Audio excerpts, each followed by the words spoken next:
Hello everyone, welcome you all to this new video. So in my previous video, I had started with the concept related to uh, encoders and decoders. In that, firstly, we have seen with the decoder part.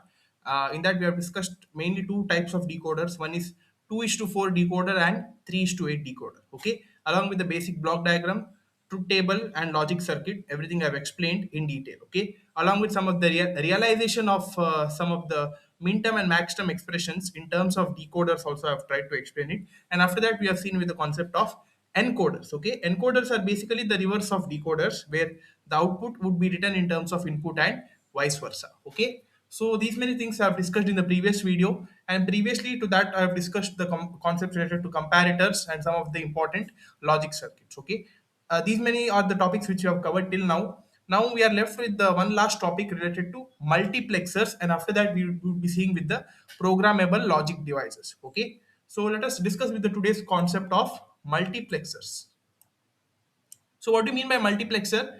A digital multiplexer connects one of m inputs to a single output line so that the logical value of the input is transferred to the output. Okay. So here m inputs means m inputs m here the value of m is equal to 2 to the power n. Okay. So that many number of inputs would be connected and the output would be of a single line. Okay. It is a single output line. So you see the order of the multiplexer, it is 2 to the power n is to 1. So here for the multiple inputs we are getting only one single output, and that single output is to be tracked with respect to some of the data input lines as well as select input lines. So what do you mean by that? Let us see.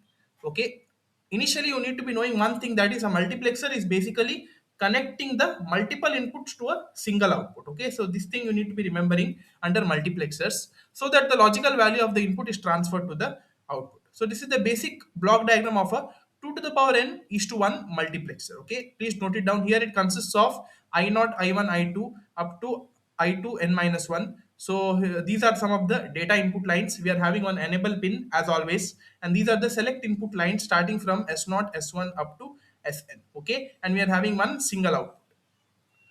One of the m input selection is determined by n select inputs, where m is equal to 2 to the power n. Okay, I've told you the value of m is equal to 2 to the power n. Since multiplexer selects one of the inputs and routes it to the output, it is also known as data selector. Okay, so these basically the select lines which are used, right? These are used for the routing between inputs and outputs. Okay, these are basically the link between inputs and outputs. So a general block diagram of 2 to the power n is to 1 multiplexer is shown. So this is the block diagram which I've shown. A 2 to 1 multiplexer requires one select input. A 4 to 1 multiplexer requires two select inputs, and 8 to 1 multiplexer requires three select inputs. Okay. So you see here, it depends on the value of n here. So here this is the order, right? 2 to the power n is to 1. If the value of n is equal to 1, then the multiplexer is 2 is to 1. Okay. Here the value of n is 1, so that's why it requires one select input. So for 4 to 1 multiplexer, the value of n is 2, because 2 to the power 2 is 4, so it would be 4 is to 1, and it requires two select inputs, and like this it goes on. Okay. So this was the basics about multiplexer. Now let's get to the concept of 4 is to 1 multiplexer. Okay, this is very important. In short, it is also called as 4 to 1 mux. So this, I guess you might be knowing it, that is multiplexer is also called as mux. Okay, yeah. So these are some of the standard ICs which are used for the multiplexer, digital multiplexer, that is 74 IC153 for a 4 is to 1 multiplexer, and 74 IC151 for a 8 is to 1 multiplexer. Okay, so these IC names you need to be remembering, because sometimes with respect to IC names they would be asking you the questions. Yeah. Now let's get to the 4 to 1 multiplexer. So this is the basic block of the 4 is to 1 mux. Okay, it consists of four inputs: I0, I1, I2, I3, one enable.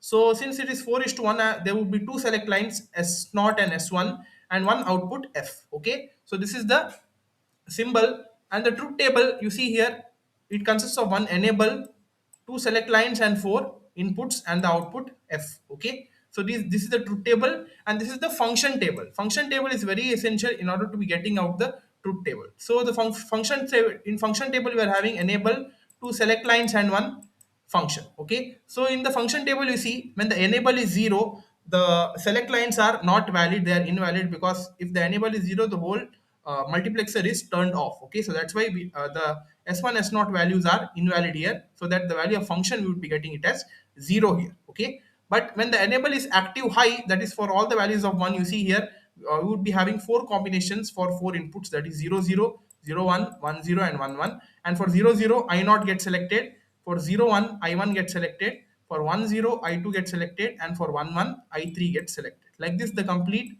function table is written for a 4 is to 1 multiplexer. Okay, so please note it down. Now let's get to the truth table part. In the truth table part, again, first thing is when enable is 0, all the outputs, all the inputs are invalid. That is, it is written in X here, and the function also is 0. Okay, but when enable is 1, we are having the combination. See here, first is S1 S0. That is, when the select lines are 0, and I naught is 0, that is the first value is 0, that is we won't be getting I1 I2 I3, right? So that's why the function would be equal to 0. And when the enable is 1 and the select lines are 0 again, that is 0 0, and when the I naught is equal to 1, then what we would be getting, we won't be getting any I1 I2 I3 values. So that is I naught gets selected here, I1 I2 I3 are not selected. Okay, similarly for the next combination, that is for when S1 S0 is 0 1. Okay, as in the function table it is mentioned that when s1 s0 is 0 1, I1 gets selected. So you see here, for the first case, when s1 s0 is 0 0, I not get selected, right? I not get selected for S1 S0 0 0, because there are only two possible values for I naught. One is 0 and one is 1. Okay, so that's why those values are written here. Same goes for next combination, that is 0 1. In these two pairs, I1 gets selected here, so I naught values are not considered. I1 values are considered. Next for 1 0 also, I2 values are considered, and next for 1 1, I3 values are considered. Like this, the complete truth table with respect to the select lines, the multiplexer is formed. Okay, so please note it down, the truth table. This is very important. Now the logic diagram. Logic diagram is written with respect to enable pin, the four input pins, and the select lines. Okay, so you see here how the with respect to truth table formed and the functions formed, how the connections are written. Firstly, wherever the functions are high in these four positions, right? One, one, one, one. So it indicates that it requires four NAND gates, okay, and those outputs of NAND gates would be connected to one OR gate, okay. So that's why it would be forming one complete function. You see here, first NAND gate is with respect to the function I naught, that is when I naught gets selected, what is the S1 S naught value, that is 0 0, right? So that's why 0 0 would be given here, and like this the connection is made with respect to the enable pin. Okay, enable pin is common for all these gates. Okay, so you see here, first s1 s0 value is 0 0. 0 0 means s1 dash s0 dash. So from the not gates, these connections are made for I naught and enable pin for first AND gate. Similarly for the second I1, for I1 it is 0 1, right? When I1 gets selected, the combination is 0 1. So that's why here S1 S0. So first value is S1 dash and S0. So S1 dash and S0 are given to I1 along with the enable pin for this NAND gate. And for this it is 1 0. So here S1 S0 dash. Okay, first S1 is given along with the S0 dash connection and I2 and the enable pin for this NAND gate, and similarly for the final NAND gate. Okay, that is S1 S0. One is from S1, another one is from S0, from I3, and the enable pin is given to this AND gate. Okay, and all the outputs of the AND gate are given to the OR gate, and like in this way, the complete logic diagram is drawn for a 4 to 1 multiplexer with active high enable input. Okay, active high means that the value of enable is 1 throughout. Okay, enable is equal to 1. So this is the logic diagram of a 4 to 1 multiplexer. Please note it down. So this is the basic block and the compressed truth table, which is written here. That only is written once again here, so that no need to explain it once again. So this is the functional table, and these are the operations taking place when enable is equal to 0 and 1. You see here, when enable is 0, output y is equal to 0 irrespective of any input condition, and when e is equal to 1, output selects any one of the four data input depending on the select input values. Okay, so from the truth table, boolean functions for the output can be written as follows. that is from this truth table. From this truth table, these four are the valid outputs, right? So with respect to that, you could be writing the boolean functions, and this already we have seen it. Okay, so that is again written in the same way twice. So yeah, this is all about 4 is to 1 multiplexer. Now let's see one important multiplexer, which is high, which there are high chances that they might be asking for exam. That is multiplexer tree to form 16 is to 1 multiplexer using 4 is to 1 mux. Okay, so this is very important. Here, what they have done is they have used 4 is to 1 muxes. Okay, 4 is to 1 muxes 4, and all the functions that is generated, because you know that for all the 4 is to 1 mux, the outputs are all the single outputs, right? That all the outputs are given to one more 4 is to 1 mux, forming the outputs. You see here, for each muxes, the outputs should be turned to inputs now, and it is given to one more 4 is to 1 mux to get the final output. Okay, so in this way we could be representing 16 is to 1 mux using 4 is to 1 mux. Okay, so this is the diagram, guys, please note it down. So these are the some of the realization of muxes here. How the realization part is done, you see here. Realize three variable function using an 8 is to 1 mux. So for that, you need to be first writing the truth table with 8 combinations for all the functions f0 up to f7. Then you need to be giving it to the 8 is to 1 mux connection, that is f0 should be given to I0, and it goes on up to I7. We are having one output and three select lines x, y, z. Okay, so this is the general realization.